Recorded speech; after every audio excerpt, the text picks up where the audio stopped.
Magandang araw sa inyo guys. Ang isi-share ko sa inyo ngayon, yung 3-motor alternate function useful for water treatment. Ito na yung buong diagram niya guys. Ito siya nakikita ko dati sa dati kong company.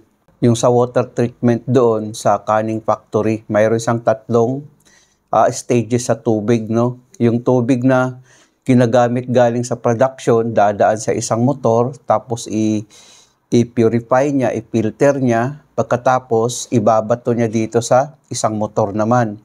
Ipipilter naman niya, pagkatapos ibabato naman sa kabilang motor, malinis na yon, ipipilter ulit, saka naman isusupply ulit sa production. Bali yung waste ng tubig doon sa production, ipipilter yun guys, tapos ibabalik naman ulit sa production, malinis na siya. Ito na yung buong setup niya guys.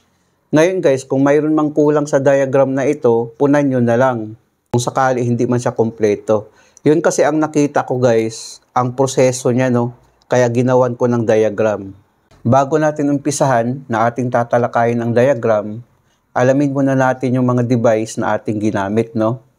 Ito na yung start button natin. Ito na siya. Ito naman yung IR natin, no? Impulse relay. Ito na yung impulse relay natin guys. Ang impulse relay natin guys, nakasetting siya sa auto mode. Naka-auto mode ang setting niya. Tapos ngayon, ito naman yung M1. Ito na siya. Kung saan ikakabit natin yung pump motor natin dito, no? Tapos lusot naman dito sa kabila. Ito yung M1. Timer 1 natin. Ito yung timer 1 natin. Ang timer na ating ginamit dito guys ay on delay timer. Tapos ang M2 naman natin, ito na siya. Timer 2, ito na siya. M3, ito na siya. Timer 3, ito na siya. Bawat pump motor guys, dito nakakabit yun. Lusot dito sa overload, no? Sa kaalaman ng mga baguhan. Ganon din dito sa kabila, no? Lusot naman dito sa kabila.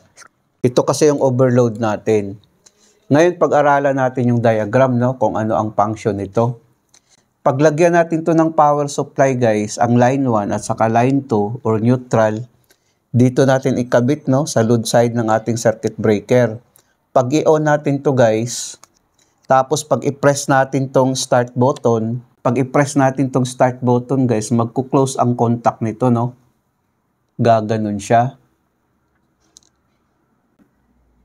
Ang kuryente ngayon dadaloy dito, no? Gumana ngayon ang impulse relay natin. Paggana ng impulse relay natin guys, i-close to ng impulse relay natin, no? Ang kuryente ngayon dadaloy dito. Unang gumana ang M1 at saka timer 1, no? Unang gumana itong M1 at saka timer 1, no? Tapos ngayon, pag bitawan natin tong start button guys, babalik to sa normal position na naka-open. Kasi ang push button na ating ginamit ay momentary push button. Dahil naka-auto mode yung impulse relay natin guys, still pa rin magko-close itong contact ng impulse relay natin, no? Still pa rin gumana ang M1 at saka timer 1, no? Tapos dahil demonstration lang naman ito, ang timer 1 natin, sinetting ko lang sa 3 seconds, no? Dahil demonstration lang naman. Kasi itong timer natin, mayroon siyang minutes, seconds at saka hours ang setting nito. So depende na yan kung ilang minutes, hours, or second ang setting natin sa timer. After 3 seconds, i-close to ng timer 1 natin, no? I-close ng timer 1. Ang kuryente ngayon, dadaloy din dito, no? Gumana ngayon ang M2 natin at saka timer 2. Dahil gumana ang M2 natin, i-close to ng M2.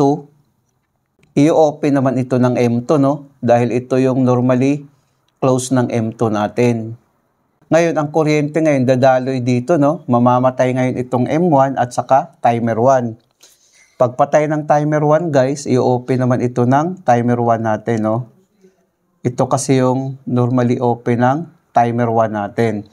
So ngayon, ang kuryente ngayon dadaloy dito. Still pa rin gumana ang M2 ngayon, no? At saka timer 2. After 3 seconds, guys, dahil demonstration lang naman, no? After 3 seconds naman, i-close naman to ng timer 2 natin, no? I-close to ng timer 2. Ang kuryente ngayon dadaloy dito, no? Gumana ngayon ang M3 at saka timer 3. Paggana ng M3 natin guys, i-close to ng M3. I-open naman ito ng M3 natin, no? So ngayon ang kuryente ngayon hanggang dito na lang, no? Mamamatay ngayon itong M2 natin. Pagpatay ng M2 natin guys, i-close to ng M2. Ito naman, i-open naman ito ng M3 natin, no? Dahil gumana ang M3 natin, i-open niya. Still pa rin hindi gumana ang M1 at saka timer 1.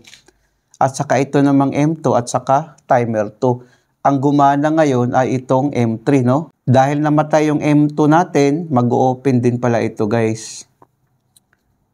So ngayon, ang gumana ang M3 at saka timer 3 natin, no? Dahil namatay ang timer 2 natin, mag-open din naman ito. So ang kuryente ngayon dito na dadaloy, no? Gumana ngayon ang M3 natin, itong motor 3 at saka timer 3 natin, no? Magnetic contactor 3 at saka timer 3 natin dahil ang kuryente dadaloy dito, no? After 3 seconds, guys, i-open to ng timer 3 natin. Pag open ng timer 3, guys, mag-o-off ngayon itong M3 natin, no? Pag off ng M3 natin, guys, i-open to ng M3. I-close naman ito ng M3 natin, no? Tapos ngayon, i-close din ito ng M3 natin. Pagpatay niya, guys, mamamatay din ang timer 3 natin, no? Magko-close naman ulit ito. Pagpatay ng timer 3 natin, guys, kasi nag-open to, ang kuryente hanggang dito na lang, no? Magko-close ulit ito. Pag-close niya, guys, ang gagana ngayon ulit, ito namang M1 at saka timer 1. Bali, alternate yung function ng M1, M2 at saka M3. Ganun lang siya, no? Pag off ng M3, gagana ang M1. Paggana ng M2, mamamatay ang M1.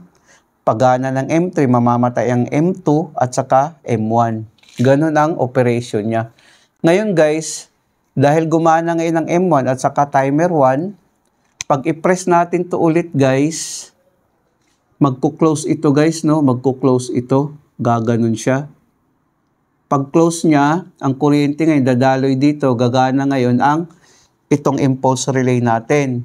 Paggana ng impulse relay guys, iti-trip naman to ng impulse relay natin. No? Iti-trip niya.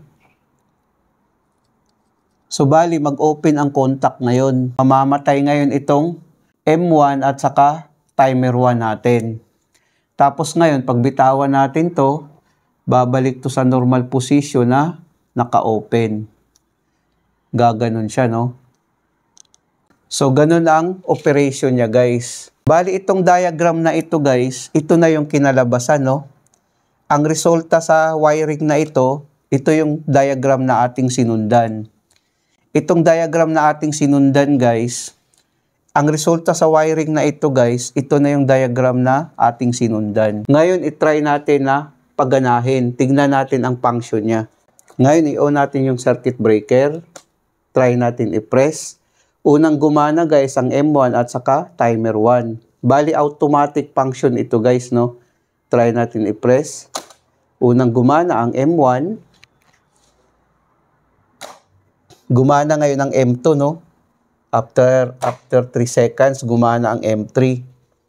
Ganun ang function niya guys, no? Gumana naman ang M1. Automatic siya, no? Sequence operation siya kung makikita natin. Ayun, ganun ang function niya guys, no? Ngayon, i-try natin i-off. Pag i-off natin guys, mamamatay siya, no? I-adjust natin konti ang timer. Adjust din natin dito. Adjust din natin dito. Try natin ulit. Ganun ang function niya, guys. Makikita natin, no? Ganun siya. Bali, automatic siya, no? Kung makikita natin.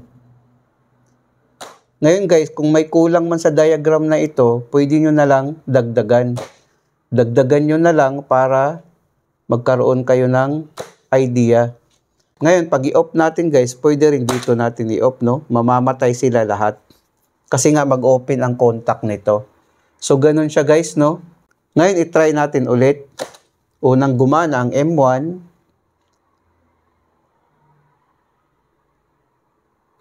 Yan, gumana ang M2. Tapos, gumana naman ang M3 natin. So, ganun lang siya guys, no? Ganun ang function niya. I-off natin. I-try lang natin sa ano.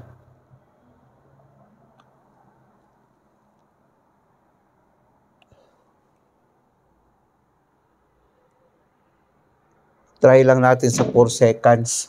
I-try lang natin sa 4 seconds, no? O natin ulit.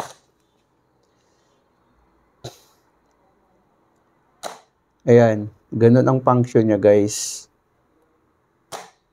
Ayan. Ang timer na ating ginamit ay on delay timer, no? Ganun siya. Off natin. Try natin ulit.